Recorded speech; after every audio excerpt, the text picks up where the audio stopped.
Student, आज हम पढ़ेंगे रूसी क्रांति। युद्ध के पूर्व में रूस सन 1914 तक रूस एक विशाल साम्राज्य बन चुका था जो यूरोप और एशिया महाद्वीप के बीच में फैला हुआ था। इसमें अनगिनत भाषा, धर्म, जातीयता के लोग अलग अलग भागों में रहते थे जिन पर रूसी शासकों की हुकूमत थी। जितने भी अलग अलग जाति धर्म के लोग थे उन पर भी रूसी शासकों का हुकूमत था। इस साम्राज्य में सत्ता अभिजात्य भूस्वामियों के हाथों में थी।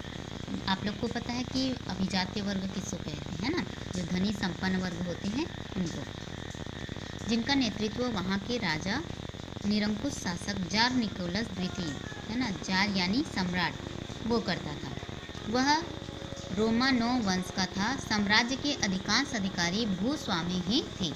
जितने भी अधिकारी थे वो क्या थे? भूस्वामी थे। उनके पास क्या था? जमीन था। सन 1861 तक रूस में कृषकों को अर्धदास, जिसको सर्फ कहा जाता है, के रूप में रखा गया था। अर्धदास मतलब आधा दास है ना, मतलब वो पूर्णतः से स्वतंत्र नहीं थे। किसान जमीन से बंधे थे। वे बिना भूस्वामियों की आज्ञा के दूसरे काम धंधे नहीं कर सकते थे, इसीलिए को अर्धदास कहा गया है कि किसान के पास जमीन, जो ज़मीन पर वो करते थे किसानी, उससे बंधे हुए थे ना, और अपनी मर्जी से दूसरे काम नहीं कर सकते थे या फिर गांव को भी छोड़कर नहीं जा सकते थे। भूस्वामी अपनी ज़मीन किसी को बेचता था या देता था। अगर जो भूस्वामी है, जो अधिकारी वर्ग होते थे ना, वो अपनी ज़मीन को बेचता या किसी को देता, तब ज़मीन के साथ किसानों को भी उनको दे देता था। ठीक है। सन 1861 में जार की एक घोषणा के द्वारा किसानों को इस प्रथा से मुक्ति तो मिली है ना। किस प्रथा से? कि ज़मीन को किसी को बेच रहा है तो किसानों को भी उसको दे देता था, है ना। इस प्रथा से मुक्ति मिली, मगर अब भी ज़मीन भूस्वामियों के पास ही थी। अभी जो ज़मीन है वो किसानों की नहीं मिली थी, जो मेहनत करते थे उनको नहीं मिली थी।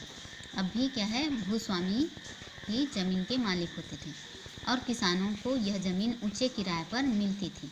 जो भूस्वामी होते थे वो क्या है? ऊंचे किराए पर उसमें खेती करने के लिए, किराया मतलब उन लोग जैसे अभी अधिया रेखा होता है ना, वैसी, तो ज़्यादा कीमत पर वो क्या करते थे? ज़मीन को लेते थे। जार की पहल पर भूस्वामियों ने कुछ ज़मीन, जो आमतौर पर घटिया किस्म की थी, है ना, जिसमें अच्छा उत्पादन नहीं होता था, किसानी को दी, मगर उसके लिए किसानों को बहुत बड़ी रकम चुकानी पड़ी। इस जो निम्न क्वालिटी की ज़मीन थी उसके लिए उसको बहुत बड़ी कीमत चुकानी पड़ी। शासन की ओर से यह रकम भूस्वामियों को चुकाई गई और किसानों को इसे किस्तों में पटाना था, है ना, थोड़ा थोड़ा करके अलग अलग किस्तों में।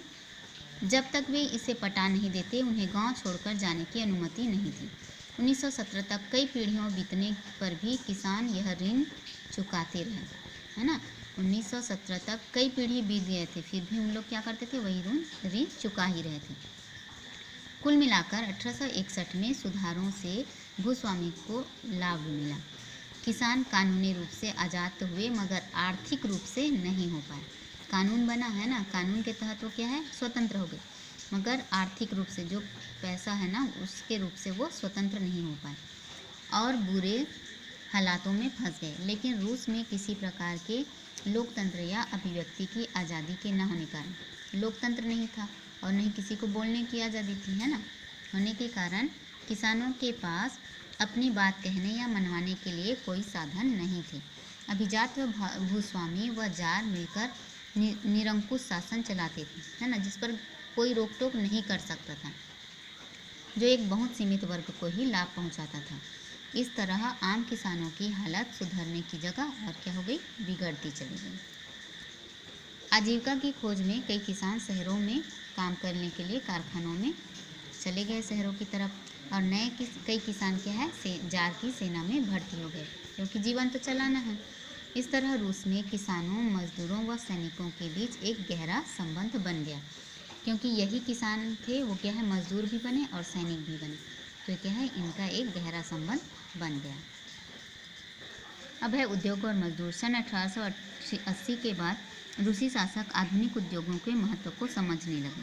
वे अपनी सेना के लिए आधुनिक हथियार और रेल मार्ग चाहते थे, क्योंकि आधुनिक हथियार लड़ाई के लिए और रेल मार्ग आवागमन के साधन और सामान ले जाने के लिए उपयोग होता था, जो बड़े कारखानों में बनते थे। ये जो सामान होता था अतः ज़ारशाही राज्य ने रूस में उद्योगों को लगाने की पहल की।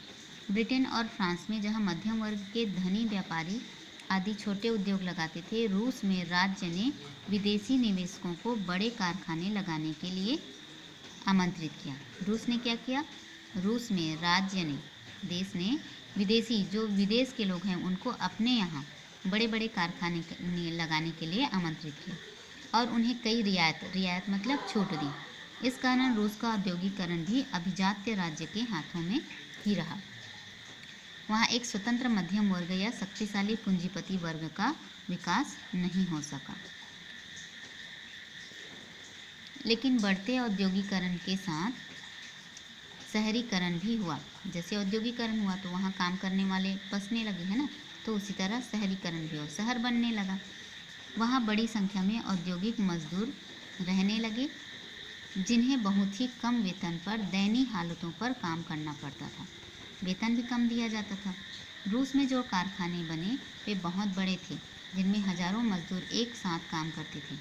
इस कारण मजदूरों में आपस में संगठन बनाने और अपनी मांगों के लिए एक साथ लड़ने की क्या है, क्षमता बन गई।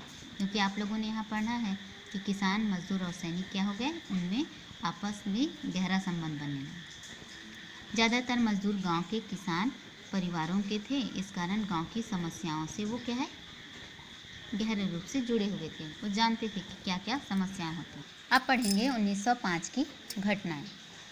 जार शासित रूस में लोकतंत्र एवं लोकतांत्रिक अधिकार नहीं थे, है ना, वहाँ लोकतंत्र नहीं था और लोगों को सरकार से की खुलकर आलोचना करने या अपनी समस्याओं को लेकर बात करने की आज़ादी नहीं थी। राज्य का वो क्या है, खुलकर विरोध नहीं कर सकते थे। जगह जगह वो क्या करते थे, गुप्त संगठन बनाते थे। और संगठन किनका होता था? किसान, मजदूर और सैनिकों का।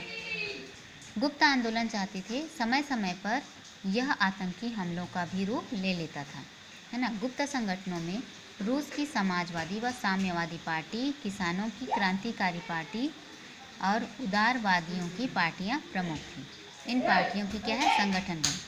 सन 1905 में रूस और जापान का युद्ध हुआ, है ना। सन 1905 में क्या हुआ, रूस और जापान का युद्ध हुआ, जिसमें रूस इस छोटे एशियाई देश से हार गया। इस कारण जार का दबदबा कमज़ोर हो गया। क्या है, जो जिसमें क्या है, रूस जो है वो छोटे एशियाई देश, जो जापान छोटा सा देश है, उससे हार गया। उसी समय रूस में विभिन्न शहरों में मजदूर अपने काम के हालातों के विरुद्ध लोकतंत्र के लिए हड़ताल भी करने लगे। जब पीटरबर्ग शहर क्या है, राजधानी है, वहाँ मजदूर शांतिपूर्वक जुलूस निकालकर जार के महल के सामने अपनी गुहार मतलब अपनी बातों को कह रहे थे ना। गुहार लगाना मतलब अपनी बातों को कह रहे थे, उसके लिए इकट्ठा हुए थे। तो इनको देखते ही जार ने क्या किया, राजनीतिक सुधारों की घोषणा कर दी। वो सब लोग क्या है, शांतिपूर्वक जुलूस निकालने के लिए इकट्ठा हुए, तो उन पर गोली चलाई गई और हजारों से अधिक लोग मारे भी गए। इससे क्रुद्ध होकर रूस में विरोध प्रदर्शन हुए। इनको देखते ही जार में कई राजनीतिक सुधारों की घोषणा की गई। जब हजारों लोगों की मृत्यु हो गई तो रूस में भी चुनी हुई संसद, जिसे डूमा कहा गया, है ना, रूस की संसद का क्या नाम है, डूमा, उसकी स्थापना की गई। लेकिन चुनाव एक जटिल अप्रत्यक्ष तरीके से होता था, है ना, ताकि डूमा में अधिकतर संपत्ति वाले ही पहुँचे। जार डूमा के किसी भी प्रस्ताव को ठुकरा सकता था। जो जार है वो डूमा, संसद के किसी भी प्रस्ताव को ठुकरा सकता था। उसका अधिवेशन भी जार अपनी सुविधा अनुसार बुलाता था। इस घोषणा के साथ ही बहुत क्रूर तरीकों से आंदोलन को दबाया गया। जो मजदूरों ने किया था, सैनिकों ने मिलकर किया था, उस आंदोलन को दबाया गया, जिसके चलते 10,000 से अधिक लोग मारे गए और 75,000 से अधिक लोगों को जेलों में बंद कर दिया गया। यह और घोर ठंडी जगह साइबेरिया में काला पानी की सज़ा दी गई, है ना। जो क्या है, ऐसी घोर ठंडी, जैसे समुद्र के किनारे उनको ऐसे छोड़ दिया जाता है, उसको काला पानी की सज़ा कहते हैं। आज के लिए इतना ही।